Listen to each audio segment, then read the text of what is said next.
Buenas tardes. Nuestro grupo está conformado por Rosa María Manco y Daniela Hernández, quien les habla. A nosotros nos tocó hablar sobre la oligarquía en el distrito de Santa Marta Magdalena a mediados de los 70, 80, del siglo XX y el siglo XIX. Ahora les voy a dar una breve introducción de lo que es la oligarquía. La oligarquía viene del griego oligarchio, que se deriva de oligos, que significa poco, escaso o reducido, y archo, que significa mandar o ser el primero. En la ciencia política es una forma de gobierno en la que el poder político está en manos de pocas personas y generalmente de la misma clase social. Los escritores políticos de la antigua Grecia emplearon el término para designar la forma degenerada y negativa de aristocracia, etimológicamente gobiernos de los mejores. Estrictamente, la oligarquía surgía cuando la sucesión de un sistema aristocrático se perpetúe por transferencia sanguínea o mítica, sin que las cualidades éticas y dirección de los mejores surjan por mérito propio. Contrario a meritocracia, donde las jerarquías son conquistadas con base en el mérito del prefijo meri, que es ganar o merecer. Esta definición muy cercana a la de monarquía y más todavía de la nobleza. De acuerdo al Diccionario de la Lengua Española, en su 23ª edición, la oligarquía tiene dos definiciones: forma de gobierno en la cual el poder político es ejercido por un grupo minoritario y grupo reducido de personas que tienen poder e influencia en un determinado sector social, económico y político. A lo largo de la historia, las oligarquías han sido a menudo tiránicas, confiando en la obediencia pública o la opresión para existir. Aristóteles fue un pionero en el uso del término como sinónimo de dominio por los ricos, para el cual otro término comúnmente utilizado hoy en día es la plutocracia, especialmente durante el siglo IV a.C., después de la restauración de la democracia de los golpes oligárquicos. Los atenienses utilizaron el sorteo para seleccionar a los oficiales del gobierno para contrarrestar lo que los atenienses consideraban una tendencia hacia la oligarquía en el gobierno. Si se permitía a una clase de gobernante profesional utilizar sus habilidades para su propio beneficio. Ellos sacaron suerte de grandes grupos de voluntarios adultos que escogieron la técnica de selección para los funcionarios públicos que desempeñaba funciones judiciales, ejecutivas y administrativas. Incluso usaron muchos puestos como jueces y jurados en las cortes políticas que tenían el poder de gobernar la asamblea. Bueno, ahora vamos a hablarles un poco acerca de la historia de la oligarquía. Los gobiernos oligárquicos y la oligarquía como tal tienen una historia muy antigua, casi desde el comienzo de las estructuraciones sociales de los primeros seres humanos. Aunque como tal se ha usado para adjetivar diversos sistemas sociales sin que este apelativo fuera más allá de una calificación del sistema político. Escritores políticos de la antigua Grecia, como Platón, ya citan en su época gobiernos oligarcas como el de los 30 tiranos gobernantes en la propia Atenas del filósofo. El sistema oligárquico gobernante tras la democracia fue derrocado para volver a implantar en la Atenas de la época. El comercio internacional y el enriquecimiento demasiado concentrado hacen surgir una oligarquía, como fue la del caso de la familia Medici de Florencia. Entonces, estos esquemas sociales oligárquicos se han dado a lo largo de la historia en multitud de civilizaciones. En general, obviamente evidenciando en la Europa de la antigüedad y más recientemente en civilizaciones africanas y amerindias, en las cuales los dirigentes del pueblo solían ser consejos de sabios ancianos. Dice Natalio Botana que la palabra oligarquía puede tener el significado de una categoría social dominante en la que no se pondera ningún componente específico, o si no, el de una clase social que subraya la dimensión económica. También puede usarse como indicador de la corrupción histórica de un patriarcado o para describir una clase gobernante consciente y unida con respecto a un propósito nacional, o bien para reflejar el carácter de un grupo de notables en el sentido tradicional del término, cuyo ambiente natural es el club y su método de acción el acuerdo. Tipos de oligarquía. El término también puede aplicarse para hacer referencia a aquellos grupos sociales que tratan de monopolizar el poder político, económico y cultural en nuestro país. De esta forma, aprovechan de sus influencias para obtener beneficio y satisfacer sus intereses. Entre los tipos de oligarquía que existen, podemos destacar tres tipos. El primero, que es la financiera o económica, que es donde el control recae sobre todo el sistema económico. La segunda es la terrenal o la terrateniente, donde el control recae sobre las tierras y sus principales propietarios. Y la tercera es la criolla o colonial, donde el control recae sobre las familias más poderosas de la época colonial.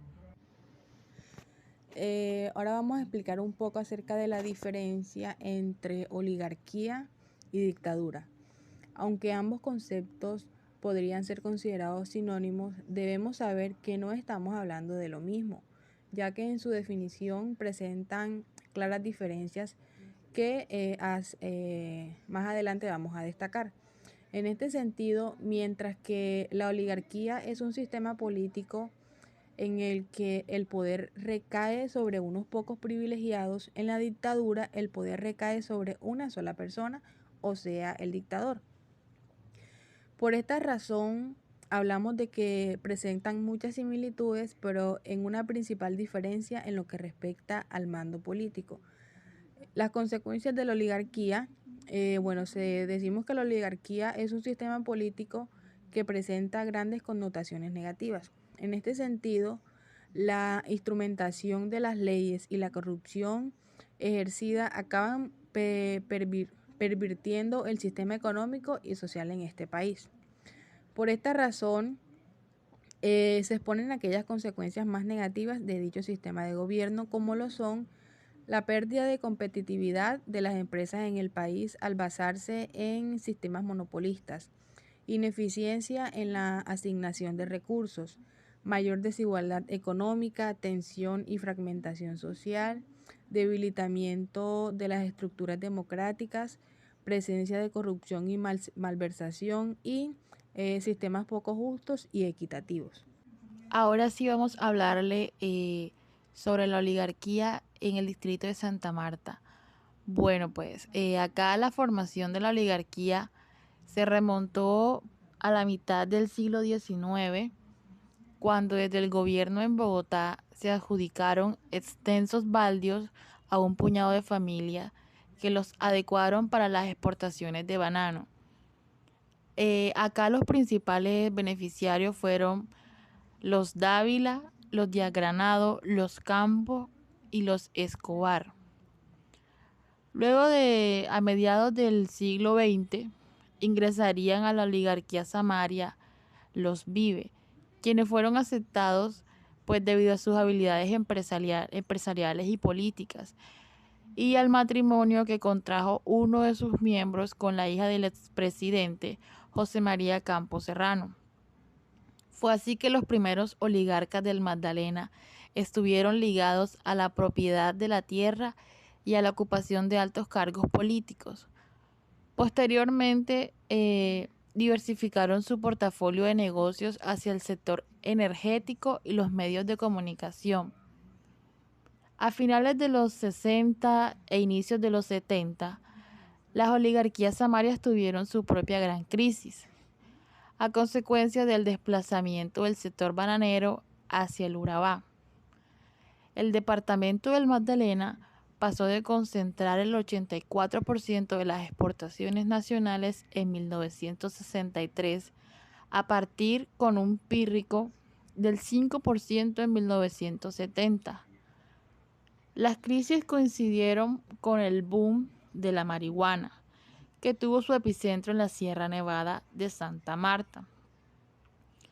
Entre 1974 y 1985, la región exportó aproximadamente 165.000 toneladas de marihuana, con el ANIF de 1989,159.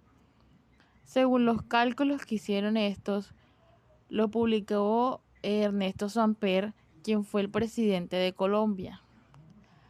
La bonanza marimbera osciló entre el 4,0% y el 7,5% del PIB del país en ese periodo, con el ANIF de 1979,215.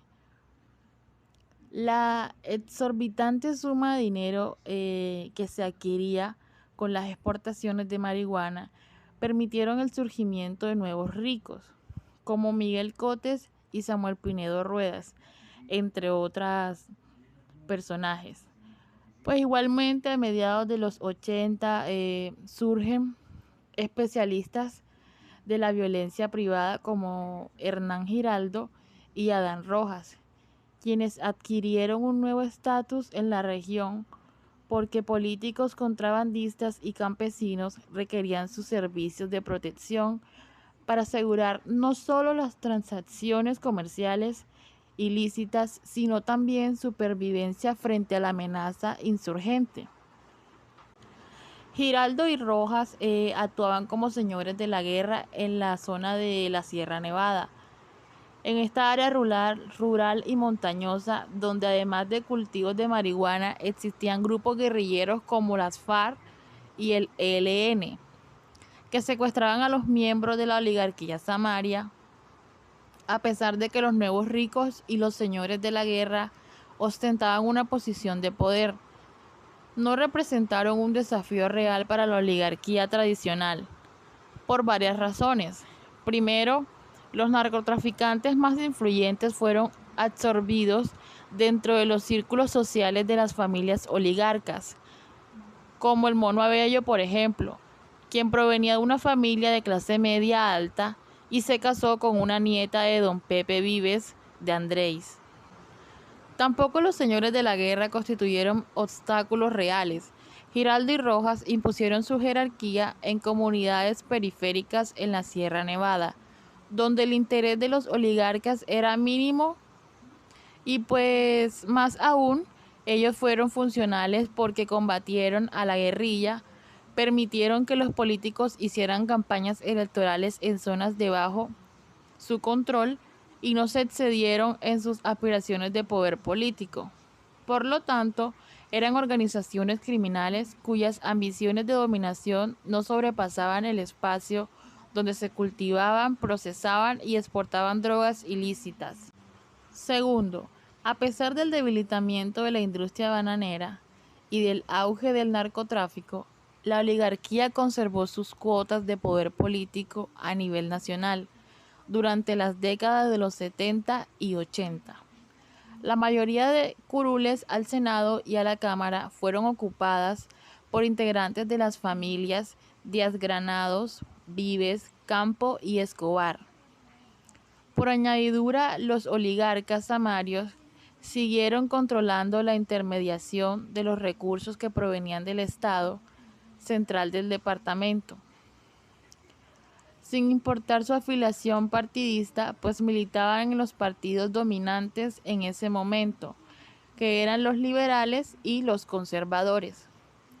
Como en muchas otras regiones de Colombia, la atención de las demandas básicas de la población con los recursos públicos a través del clientelismo contribuyó a evitar sublevaciones sociales. El entonces senador Jorge Ignacio Vives, por ejemplo, utilizó auxilios parlamentarios para la construcción de un barrio que adoptó su nombre.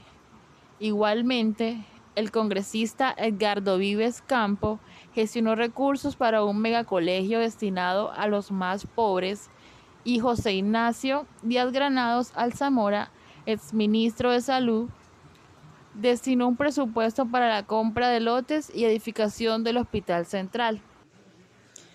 Bueno, entonces, en este sentido, el narcotráfico, paramilitarismo, no significaron una dilución de la oligarquía tradicional.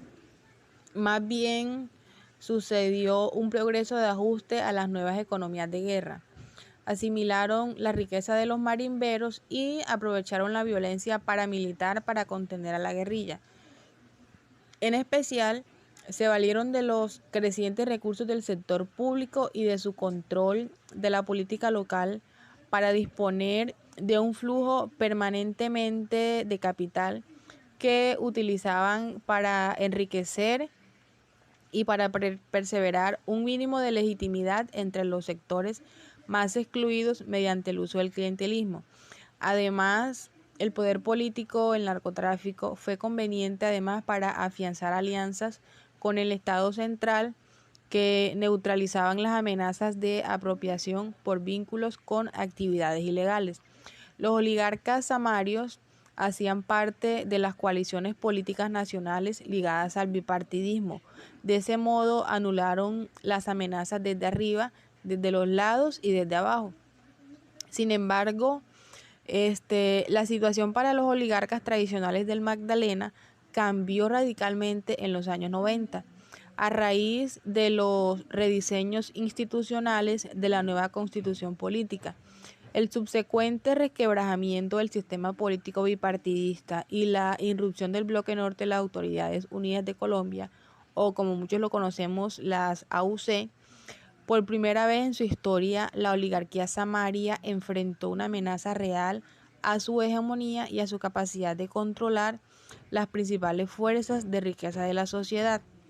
El golpe inicial se sintió con la implementación de la circunscripción nacional del Senado en el año 1991. Antes, el departamento de Magdalena tenía asegurados 5 curules, pero entonces con el nuevo diseño se eligieron únicamente 2 senadores, lo que redujo considerablemente su presentación en el legislativo. Bueno, y peor aún, en 1994, cuando se estrenó la circunscripción nacional, ningún miembro de la oligarquía local alcanzó una curul. Los triunfadores en el Senado fueron Miguel Pinedo Vidal y Enrique Caballero Aduén, 2 políticos profesionales de clases medias. La derrota electoral de los oligarcas coincidió con cambios en las formas de hacer política en el departamento. Hubo una desafiliación de los partidos tradicionales y el surgimiento de nuevos partidos y o microempresas electorales. Bueno, Pinedo Vidal, por citar un caso, después de 2 décadas de carrera dentro del liberalismo, abandonó el partido para fundar, junto con otros parlamentarios, el Movimiento Moral. Bueno, aquí luego el clientelismo de los años 60, 70 y 80, que permitió a los oligarcas samarios construir sus bases electorales, se desvaneció con la eliminación de los auxilios parlamentarios y con la privatización de los servicios públicos. El cambio no significó necesariamente la desaparición del clientelismo, sino su transformación hacia un modelo basado en la compra de votos y el pago de comisiones por parte de los grandes contratistas del Estado. Pero allí no radicaba el problema central, pues los oligarcas samarios se adaptaron rápidamente al nuevo modelo de intermediación clientelista. El problema real fueron la eliminación de la inmunidad parlamentaria y la supresión del derecho a segunda instancia, que los dejó vulnerables ante las altas cortes, un poder institucional que no controlaban. Entonces, el grupo Mayorías Liberales de la familia Vives, que se había constituido desde los 80 y que mantenía cuotas de poder político en el Congreso, la gobernación del Magdalena y la alcaldía de Santa Marta, comenzó como a desarticularse cuando la Corte Suprema de Justicia condenó a varios de sus aliados por recibir sobornos sobornos en la licitación de millonarios contratos. Bueno, en este contexto de pérdida de poder político, a raíz de la implementación de la circunscripción nacional del Senado, de tránsito hacia un clientelismo financiado por contratos y comisiones, donde las afiliaciones al bipartidismo no eran determinantes y la vulnerabilidad ante la Corte Suprema se produjo la llegada de las AUC. La situación sería más complicada para la oligarquía samaria porque a finales de los 90, quien fungió como comandante de la estructura paramilitar más poderosa en el departamento fue precisamente un ganadero y arrocero de la clase alta de Valledupar, educado en universidades bogotanas, pero con un resentimiento hacia ciertos oligarcas por considerarlos personas cómodas y despreocupadas, a las que no les importaba la inseguridad en el campo y que gracias a sus privilegios de nacimiento dormían tranquilos en Bogotá. Entonces, Rodrigo Tobar Pupo, alias Jorge 40, el comandante del Bloque Norte, se propuso controlar la política electoral del departamento. Su estrategia consistió o se trató en aliarse con diversos sectores, los oligarcas en declive, los terratenientes, los políticos profesionales y los políticos emergentes. Sin embargo, estas alianzas fluyeron de mejor manera con grandes propietarios de tierra que quisieron impulsar su carrera política. De este modo, el Bloque Norte, con la implantación de los distritos electorales ilegales en los comicios de Congreso del 2022, impidió que candidatos de la oligarquía tradicional como Sergio Díaz Granado Guida, José Joaquín Vides Pérez y José Alfredo Escobar Araujo hicieran un proselitismo electoral por fuera de Santa Marta. Entonces hubo asesinatos sistemáticos de los líderes barriales que trabajaban en sus campañas. Por el contrario, el Bloque Norte de Jorge 40 apoyó las candidaturas al Congreso de advenecidos como Diep Malov, políticos profesionales como Jorge Caballero y latifundistas como Salomón Sade y José Gamarra Sierra. También contribuyó a que Alonso Campo Escobar, un oligarca conservador en declive electoral, pudiera volver al Congreso y en el 2000 optó por apoyar al oligarca José Domingo Dávila Armenta para la gobernación del Magdalena. Luego, en el 2003, impuso la candidatura única de Trino Luna Correa, hijo de un excongresista y terrateniente. Paradójicamente, Luna Correa había sido antes el principal contrincante de Dávila Armenta. En términos generales, el Bloque Norte apoyó a los principales cargos de elección popular de la región, como Congreso, Gobernación del Magdalena y Alcaldía de Santa Marta, a terratenientes ganaderos, políticos profesionales, oligarcas tradicionales en declive y políticos emergentes. ¿Qué quiere decir esto? Que los paramilitares se aliaron con actores de orígenes y estatus diferentes. Jorge 40 tuvo que negociar con sectores sociales, políticos y económicos para poder impulsar su proyecto de gobierno militar llamado Movimiento Provincia Unida. No hubo una oligarquía mafiosa emergente como tal que reemplazara a otra, sino más bien un reacomodamiento de sectores tradicionales frente a la irrupción de nuevos políticos, narcotraficantes y ejércitos privados, y una mayor participación en el Congreso de otros municipios. Hubo familias oligárquicas que se opusieron a las aspiraciones del poder político de los paramilitares, como lo fueron, los denunciaron públicamente, compitieron con sus aliados y sirvieron como testigos para condenar las alianzas parapolíticas.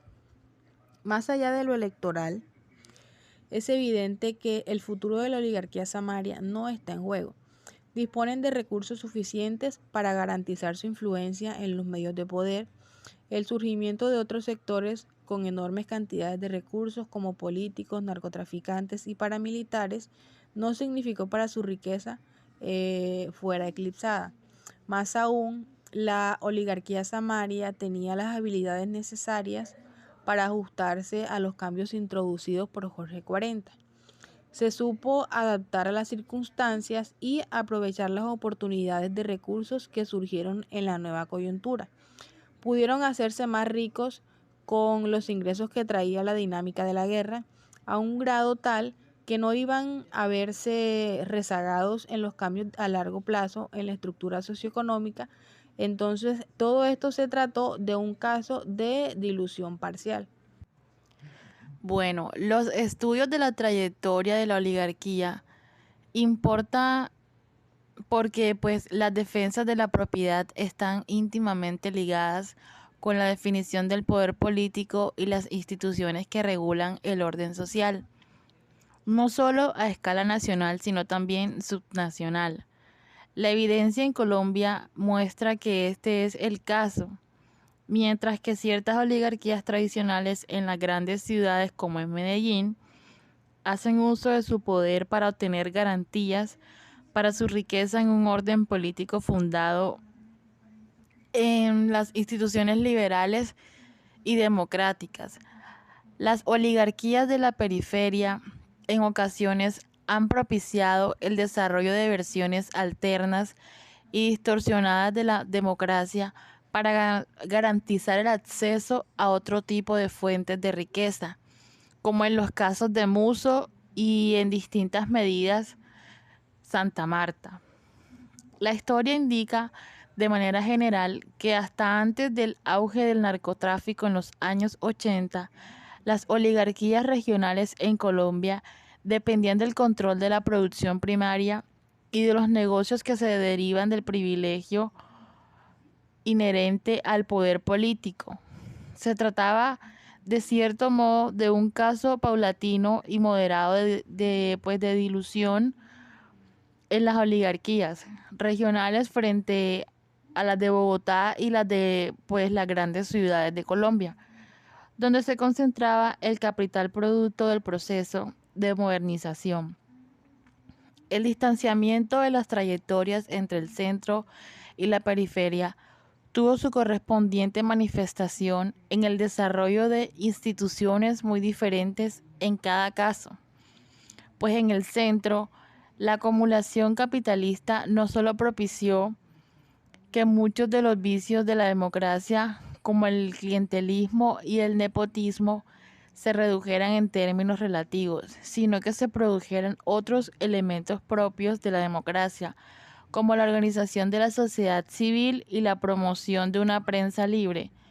Por su parte, en muchas regiones, la proliferación del clientelismo y la corrupción tenían toda una coherencia con el tipo de capitalismo existente, pues eran instituciones funcionales a las necesidades de unas oligarquías regionales que basaban su riqueza en la explotación agrícola y en las rentas del Estado. Y así, en ocasiones, estas instituciones no fueran funcionales, tampoco eran un estorbo para unos capitalistas que poco necesitaban del desarrollo del mercado interno, pues para producir su riqueza. En ningún momento significaban una amenaza de exportación. Las cosas cambiaron con el auge del narcotráfico en el país, pero no en el sentido de una suplantación de las oligarquías, sino más que todo, aún su irrupción fue conveniente a las oligarquías tradicionales, al menos en dos aspectos.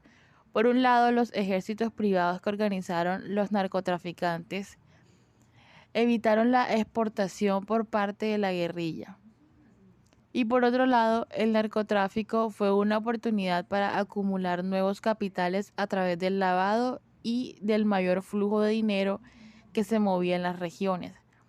Quienes se adaptaron a las nuevas circunstancias no solo pudieron sortear a los a los sectores emergentes, sino que enriquecen en una nueva escala, sino que también pudieron aprovechar las circunstancias para ganar capacidad de intermediación frente al Estado central.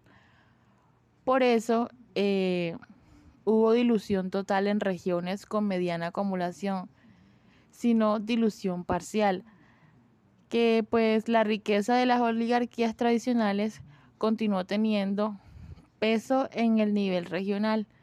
Toda vez muchas de ellas supieron articular sus negocios con los cambios acontecidos. Bueno, Los cambios institucionales introducidos en el narcotráfico y los ejércitos privados no supusieron, por consiguiente, amenazas definitivas a la propiedad de las oligarquías tradicionales. La usurpación de espacios de poder social estuvo más por los lados de la política. Los oligarcas tradicionales mantuvieron su propiedad, pero se encontraron con que no podían ejercer con la misma influencia de antes el poder de los cargos del Estado, liderar los partidos políticos e imponer las instituciones que regulaban las sociedades locales. Y si bien es cierto, a largo plazo el capital y la violencia del narcotráfico condujeron a la parapolítica, un entremado de alianzas entre sectores tradicionales y emergentes de la política con paramilitares. Su alcance no puede interpretarse como la imposición hegemónica de un nuevo sector social. Casos como el de Santa Marta muestran que la emergencia de una oligarquía ligada al paramilitarismo que llegó a refundar la patria es una interpretación exagerada de ciertos eventos que, aunque escandalosos, caricaturizan la dinámica política y social ocurrida. En realidad, la pérdida de poder de las oligarquías tradicionales sobre los cargos estatales y los partidos políticos venían de antes de la irrupción del narcotráfico. Ya durante el Frente Nacional, los políticos profesionales de las regiones habían logrado obtener suficiente independencia de los ricos locales al disponer de un nuevo flujo de transferencias de nivel central, surgiendo los grandes varones electorales que eran un poder paralelo a las oligarquías tradicionales. El clientelismo y la corrupción crecieron a medida que aumentaban los recursos estatales. El dinero de las oligarquías de siempre no era una garantía ahora para controlar las aspiraciones burocráticas de los políticos profesionales. Esta pérdida de control se profundizó desde la segunda mitad de los 80 con la introducción de la elección popular de alcaldes y gobernadores y la descentralización. Las microempresas electorales y las redes clientelistas de pequeños políticos profesionales ganaron independencia al disponer de recursos por ley sin necesidad de mediación. En este contexto donde el narcotráfico hizo su entrada, los narcotraficantes como nuevas oligarquías financiaron la política e hicieron uso de la violencia privada, al punto que alteraron las instituciones que en la práctica gobernaban ciertas regiones, dado que no solo sus propiedades dependían de su incidencia sobre estas instituciones, sino también su propia libertad y supervivencia. Los narcotraficantes tenían fuertes incentivos para intervenir en las campañas electorales, pero de ningún modo la irrupción de los narcotraficantes significó una dilución total de las antiguas oligarquías. La evidencia presentada a lo largo de este artículo muestra, por el contrario, que lograron preservar suficiente riqueza para mantener su condición de oligarcas. Pero no fue que se cambiaran las cosas en parte o en su totalidad para que todo siguiera igual. Hubo cambios y las instituciones no siguieron siendo las mismas, en particular en las regiones, pero no llegaron a ser, como sostienen muchos analistas, cambios estructurales de las clases dominantes.